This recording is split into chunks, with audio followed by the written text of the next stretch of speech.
Selamat siang dokter dan teman-teman semua. Perkenalkan kami dari SGD A5. Kami akan mempresentasikan studi proyek kami yang berjudul Ketogenic Diet.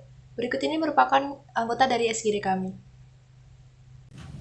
Obesitas atau kelebihan berat badan di Indonesia fenomenanya ini terjadi cukup tinggi.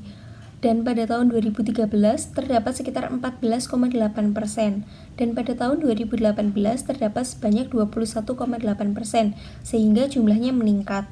Dan obesitas ini berkaitan dengan banyak penyakit kronis seperti diabetes, hipertensi, dan penyakit jantung. Oleh karena itu, obesitas memerlukan perhatian lebih lanjut. Salah satu cara untuk mengurangi obesitas itu adalah dengan diet.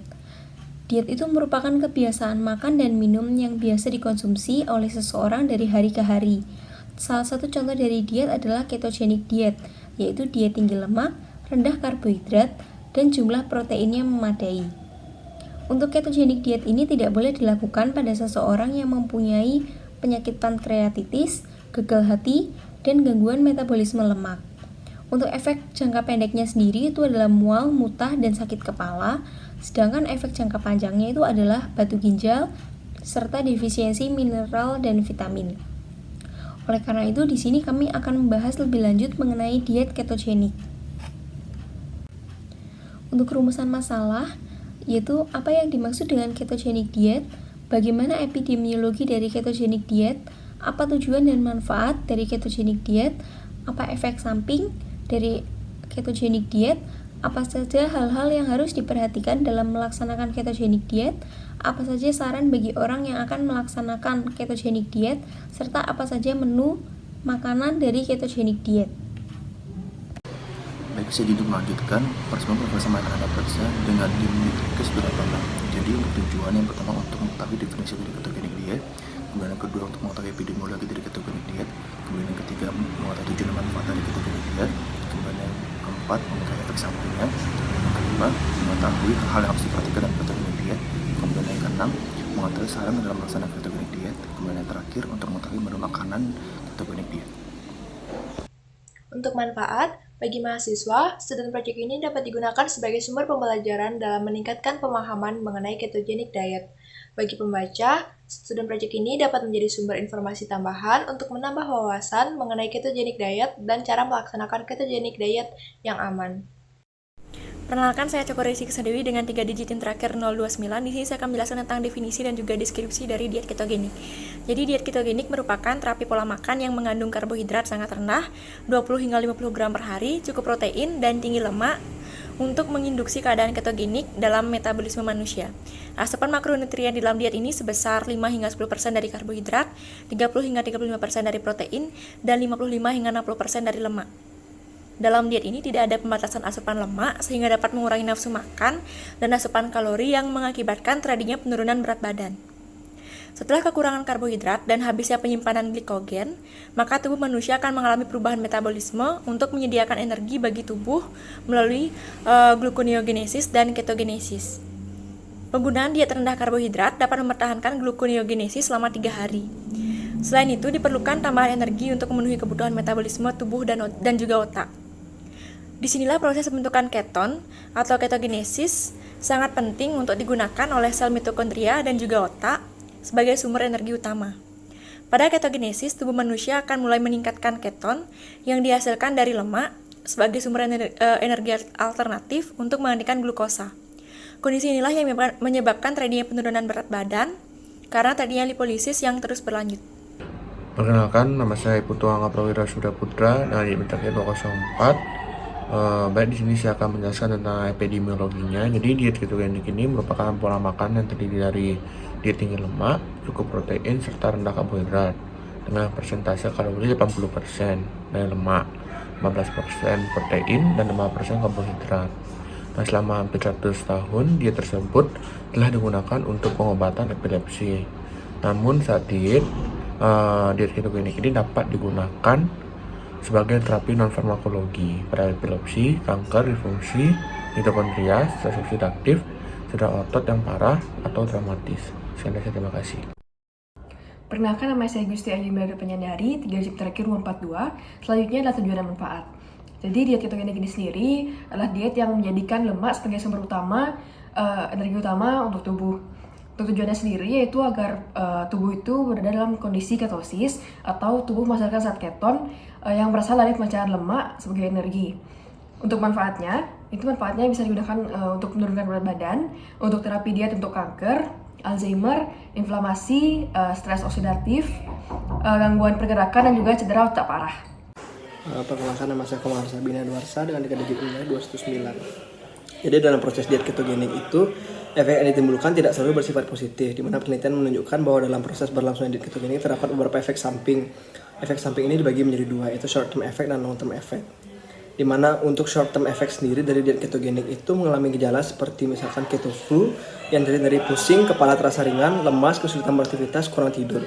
Lalu juga ada mual, muntah, dan konstipasi. Sementara untuk long term efeknya akan muncul gejala seperti defisiensi mineral dan vitamin, meningkatnya gejala penyakit kardiovaskular, dan meningkatnya resistensi insulin, dan juga meningkatkan gejala napalgi. Perkenalkan, nama saya Niko Mangyudi Astuti dengan 3 digit NIM terakhir 087. Di sini saya akan menjelaskan bagian special precaution dan kontraindikasi dari diet keto. Jadi perhatian khusus perlu diberikan bagi pasien DM tipe 2 yang ingin melakukan diet ini dengan kontrol glikemik yang belum mencapai target, dan sebelum pasien melakukan diet ini perlu disesuaikan dengan obat yang dikonsumsi untuk menghindari kondisi hipoglikemi yang parah. Selain itu, pengawasan yang ketat juga perlu diberikan pada pasien dengan riwayat SCVD, fibrilasi atrium, dan riwayat gagal jantung karena terdapat variabilitas tinggi dalam respon kolesterol LDL terhadap diet keto ini. Selain itu juga perlu diperhatikan bagi pasien yang mengalami malabsorpsi seperti inflammatory bowel disease dan juga penyakit celiak, karena dikhawatirkan pada diet ini terdapat beberapa pembatasan kelompok makanan sehingga harus dilakukan di bawah pengawasan dan dipertimbangkan untuk diberikan suplementasi tertentu. Sedangkan diet keto ini dikontraindikasikan bagi pasien DM tipe 1 karena pada pasien DM tipe 1 itu memiliki resiko yang lebih tinggi untuk mengalami ketoasidosis diabetik, dan juga diet ini dikontraindikasikan bagi pasien dengan pankreatitis, gagal hati, gangguan metabolisme lemak, defisiensi karnitin primer, defisiensi karnitin palmitoyl transferase, defisiensi translokase karnitin, porfiria, atau defisiensi piruvat kinase. Selanjutnya anjuran, diet keto pada awalnya diperuntukkan untuk mengurangi obat dan kejang pada penyakit epilepsi. Namun diet keto sudah berkembang di masyarakat sehingga sering digunakan oleh penderita diabetes, PCOS, dan obesitas. Tetapi diet keto ini tidak baik untuk penderita hipertensi dan jika dilakukan secara jangka panjang akan menimbulkan batu ginjal, kolesterol, dan asam urat. Perkenalkan, nama saya Pinky Windastiti dengan 3 digit NIM terakhir 009. Sample of menu. Adapun pembagian makronutrien dari diet ketogenik yang tinggi lemak, protein sedang, dan karbohidrat yang sangat rendah, yaitu sekitar 55 hingga 60% lemak, 30 hingga 35% protein, dan 5 hingga 10% karbohidrat.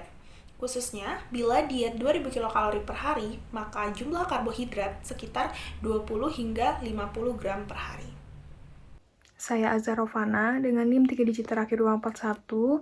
Di sini saya akan melanjutkan bahan makanan pada diet ketogenik. Yang dianjurkan adalah makanan yang mengandung lemak yang baik, seperti omega 3 dan omega 6.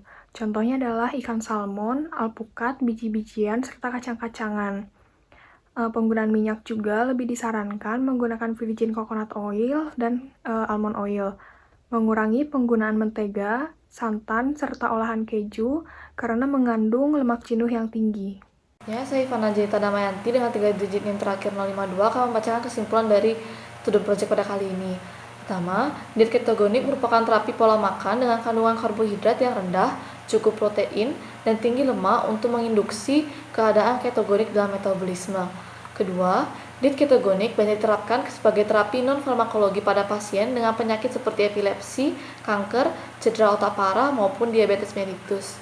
Ketiga, diet ketogenik itu bertujuan untuk menginduksi tubuh berada dalam kondisi ketosis, yaitu kondisi di mana tubuh menghasilkan zat keton yang berasal dari pemecahan lemak sebagai sumber energi, sehingga menyebabkan terjadinya penurunan berat badan.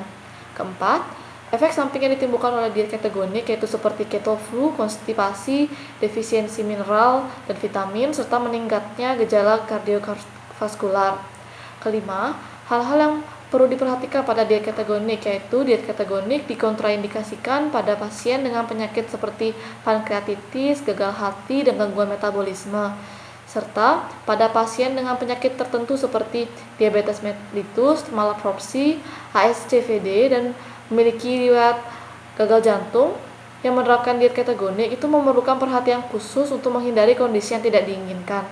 Keenam, diet ketogenik itu tidak disarankan untuk dilakukan dalam jangka waktu yang panjang karena dapat meningkatkan risiko batu ginjal, asam urat, dan juga kolesterol. Ketujuh, asupan makanan dalam diet ketogenik yaitu 5-10% karbohidrat, 30-35% protein, dan 55-60% lemak. Nah, makanan yang mengandung lemak jenuh sebaiknya dihindari. Dan contoh makanan yang disarankan untuk diet ketogenik ini yaitu seperti ikan salmon dan juga alpukat. Demikian presentasi yang dapat kami lakukan. Atas perhatiannya kami ucapkan terima kasih.